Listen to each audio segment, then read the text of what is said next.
అంబరాల వీధిలో చిన్ని చందమామరా అందున ఒదిగుందిరా చెవుల పిల్లిరా.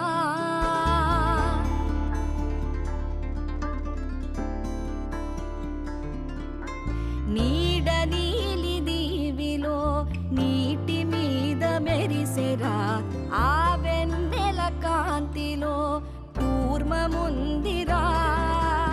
అమాయత వెలుకి తాంబూల పెటిక కట్టుందిరా. తాపిగా ఈదుకుంటూ నీళ్ళల్లో ఏములో దాకుందిరా. తారలాంటి ఆకారం తాళమే దానికి వేసుందిరా. లెక్కనే పెట్టలేని ఒక్కలే అందులో ఉన్నాయి రా. బుజ్జాయి రా కథ చెబుతా కన్ను